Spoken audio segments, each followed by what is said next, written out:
How's it going, YouTube? Welcome back to another video on the channel. Today we are back on the tier maker with Age of Overlord. A lot of new decks, a lot of new techs, and it's going to be really spicy. We're here to see who do we think is the best deck? Who are the best decks? And I'm going to hint it. It's going to be difficult because there's a lot of good decks. But before that, a couple of product messages. One of them is, of course, the branded Bond Field Center available now on Chainlink TCG. The link is going to be in the description. These are metallic silver field centers featuring beautiful artwork of Ecclesia, Albion, and Mercurier. Just beautiful, just a really good product, only for 15 bucks, so it's really worth it. And of course, it's also serialized, so you get a unique copy, 1 out of 100 available. And also, if you haven't picked it up yet, Imperium Duelist has my King of Beasts playmat, really quality material with or without zones. This is probably the best way you can support the channel, so link to both of these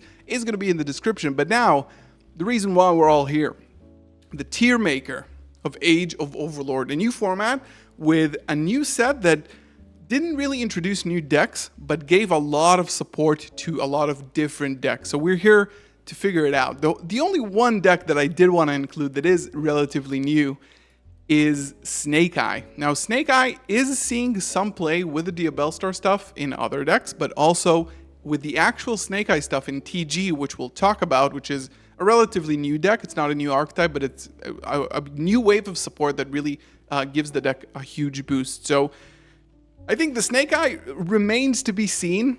Maybe in future sets we will probably get support. This is a new theme for the game, so it's very likely that it will happen. And then I want to talk about, I think right now it's like the don't bother tier, probably, because it's not going to be super competitively viable, but of course pick it up, like really cool artwork and theme overall. So now we have a few other decks, Branded Chimera and Runic Chimera, which is seeing a lot of play right now. I think it's a very good combination, combining fusions, discards, and basically the Chimera engine, which is a very good control engine, combined with the Runic stuff is really good.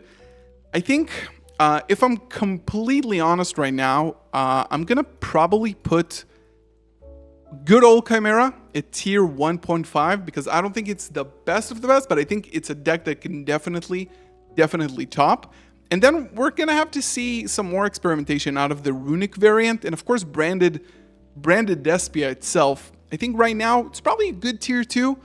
There just are a lot of other good decks, and I think it's slowly being power creeped, even though the boards that it can make are really explosive. With heavy hand trap formats, Tierliaments in the meta, back again, it might be a little bit hard to contend. Also, one more variant that I did want to include is probably the branded Synchro, because I know a lot of you really like that. I also made a video about that, so you can go check that out. I think it's a little bit worse than branded Despia, to be honest. It's a little bit more resilient to some stuff, but I think it's also has its own weaknesses just because it doesn't really commit to a single line of play and it can do a bunch of things. So might not be the best way to play branded in my opinion, but I think tier 2 is still viable decks for sure. Don't confuse the limit of Magnamud and Chaos Space. I think this is a very high tier 1.5. Dragon Link, I think, is just extremely resilient. If Tierliaments come back into the meta, which I think they are, seemingly from my testing, and you'll see from this tier list, I think it's a very strong contender to deal with. And talking about that, our latest YCS winner, Rika, the deck just doesn't go away. I think it requires a few things in order to win or top. First of all, you have to be in Europe in order to do this. Just kidding, of course, but Europeans are known for their Rika skills. I think I'm gonna put it at like a relatively low tier 1.5, even though it's a YCS winner. We've seen this deck take 2 EUWCQ championships back to back, 2022, 2023. Obviously, this deck is extremely powerful and sometimes even unfair with just really explosive one-card combos, but I'm not going to put it at a very high place because it's not going to see too much representation. I think it's going to be super targeted if it does. It loses to a lot of things that are currently in the meta, but it's a very good deck going first. Very good. I think it might even be something like this. We'll have to revisit. Synchrons is probably one of my biggest disappointments personally. I think I'm not going to put it in Don't Bother because the deck can produce a lot of good boards, but I will put it in Rogue because of the fact that it just loses to a single interaction on the Junk Speeder. Even if you can put up a negate before that, it just doesn't seem worthwhile. And these decks, and we're going to talk about Vanadium, which I feel like is a very similar deck to Synchron at the moment, they have a very hard time going second. So I think right now, it's probably lowest tier 2 or even Rogue, unfortunately. I know it's probably a bit of a hot take, but I do believe that is the case. Labyrinth is definitely a tier 1 deck, especially now with Arias, the Labyrinth Butler, releasing an Age of Overlord. The card lets you set a trap from your hand and activate it the same turn, but it's also extremely strong because it special summons itself for free from the graveyard when you use it for something like a furniture. And of course, in the future, transaction rollback is actually going to make this deck a lot better. And this is coming up in the Maze set later this year, which I think will actually give the biggest boost to the deck. But for now, I think it's still a very good tier 1. Mathmech is kind of confusing in my opinion. I think that Mathmech can still do a lot of what it could have done before. Circular is not really an issue, but the thing is that there are a lot stronger decks right now that are more consistent and not hit on the ban list by any means, that they can just probably outperform this deck. Striker, unfortunately, is probably a don't bother tier, and Sword Soul will probably see more play as a rogue deck. I think it's still a very good deck. Like, it's always going to be a very good deck, maybe even better than Synchrons, to be honest. Like, if you think about it, the deck can put up a lot of good boards, but it's still super telegraphed and linear, relies on the graveyard a little bit too much, but it does hold its entire engine untouched. So again, it's probably a rogue deck at best, but maybe not don't bother. I think Pearly is one of the top tier decks at the format right now. I think Pearly, with one delicious memory and everything else pretty much free, I think this deck is an extremely good contender, especially in the hands of a good player. We've seen some excellent players make it all the way to the end with Pearly recently, and I think it's only going to get better from now, especially with access to better going second cards like SP Little Knight that this deck can make like really, really easily.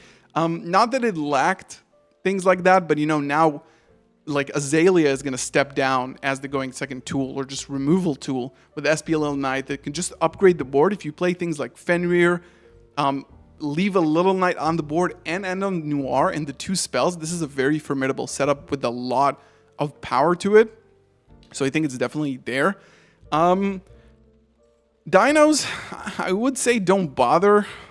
Probably. I think that it's probably super low rogue. It is getting some support in Age of Overlord. It did get a little bit of support as well in Duelist Nexus with the Volzar Lars, and of course the latest deck building set Wild Survivors that brought up a lot of the Transcendosaurs supporting the deck. But I think overall it's unfortunately probably just rogue for some reason. Like Misk is at 1 still, so if you're not going to get to Misk, which you usually do, to be honest, it's going to be a little bit harder against a lot of decks. And then let's talk about Tierliament. I think it's time to talk about Tierliament again. I put up 2 variants of Tierliament, probably like a purer build with like King of the Swamp and stuff like that, and also the techie build with Horus, which I think, in my personal experience, is a great addition to the deck. I think it's going to be probably something like this. I think going first, the Horus cards, what they allow you to do is, first of all, draw an additional card if you get to Imseti turn 1, but also set up a zombie vampire that mills you for 4 and summons a monster to your field. You can expose your opponent's deck, and even if they play tier, you can summon one of their monsters so they don't activate the effect and you gain a monster on your field. Very good, and I think in turn 3, this becomes a lot better because then you can just special summon the horses and get removal through the King's Sarcophagus effect that just sends monsters. But I think every tier variant right now is very good. I think it's performing really well, and we're just going to have to see where it ends up. I really believe in this deck. Dark World, bottom of Rogue probably. I think that Fluandrees is somewhere here. I do want to give it some respect, to be honest. Because again, shifter format, you're going to see a lot of decks that get hit by it. I think Flu, and honestly, I'm going to put Kashira here together with Fluandrees. I think they're basically the same deck at this point. Shifter decks that can, do some unfair stuff, but have a relatively weak engine. I think the Kashira engine is a little bit stronger, but the Fluandrees deck is a little bit more cohesive in terms of strategy. I think we're still going to see a lot of both of these, unfortunately, and I think that Fluandrees is probably going to do well. Also, Kashira is a sort of rogue deck, but extremely strong still. I think maybe it's going to be somewhere here because just of the lack of consistency in like end boards and not a lot of boss monsters, but still the engine is very strong. And only Unicorn to 2, Arise Art Band, you can still play most of the best cards in the game, honestly. Like Kashira Birth, it's just insane. I think I'm going to put Unchained as probably the top tier deck right now. I think it's very close between these two. Maybe even Tierliment's going to go a little bit further than that just because it has a pretty good matchup against Unchained in general. Now Unchained is also untouched, relatively at full power, basically. But also, now you can go into SP Little Knight using your Unchained Soul of Rage, which is just fantastic. I think SP Little Knight is probably the best card to come out in a very, very long time. The card, once you play it, once you actually put it on your field, you understand how strong it is to have just infinite interactions every single turn, just like an infinitely better DPE. So I think that Unchained is still very well positioned, and we'll see what are the matchups in the format. So maybe it will fall a little out of favor, but I'm not sure. I think it's still going to be extremely, extremely good. Vanadium. I think Vanadium is probably going to go somewhere here.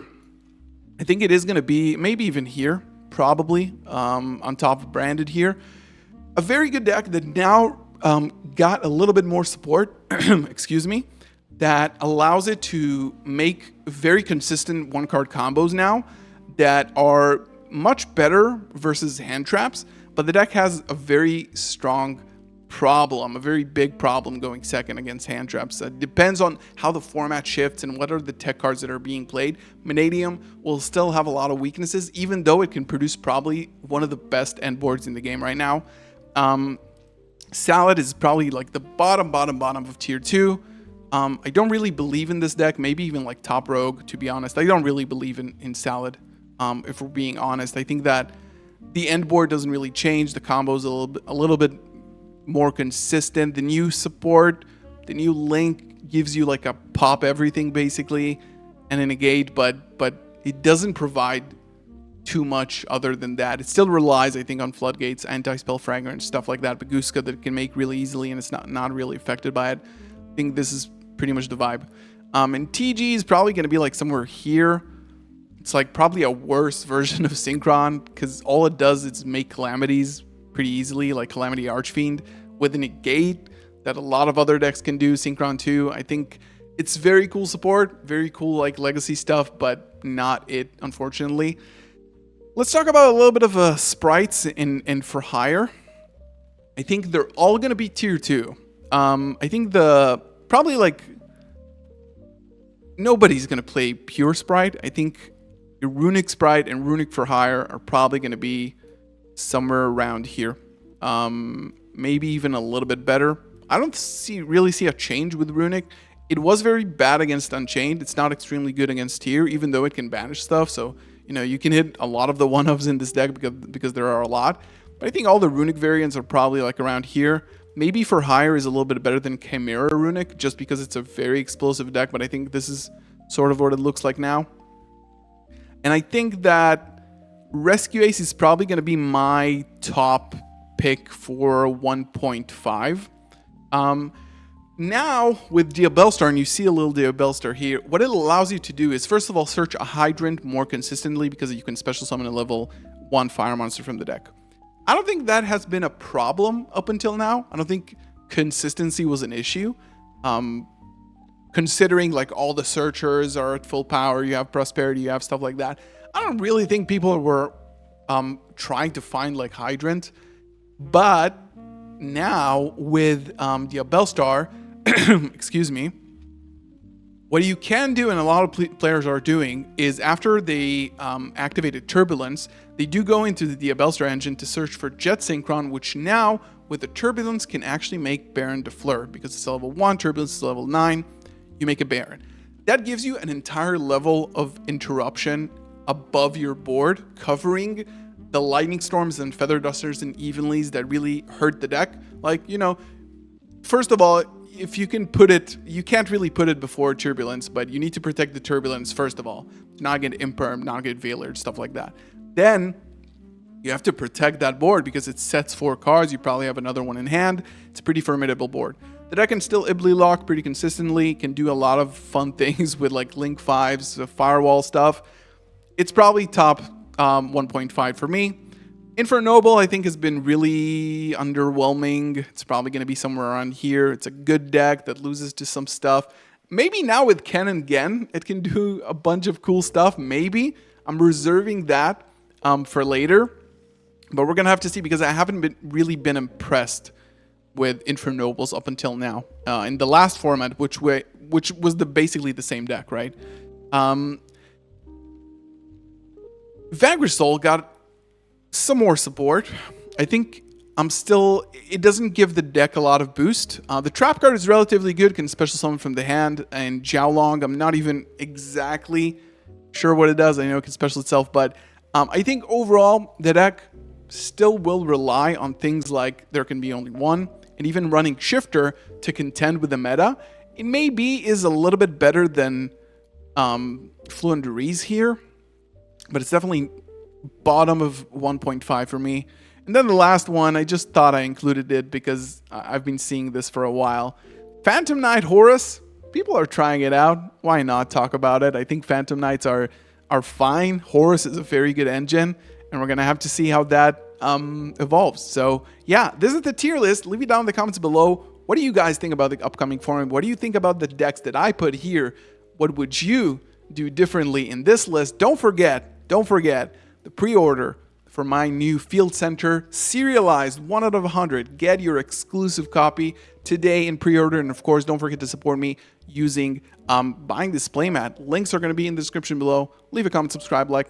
Love you guys. See you on the next one. Peace.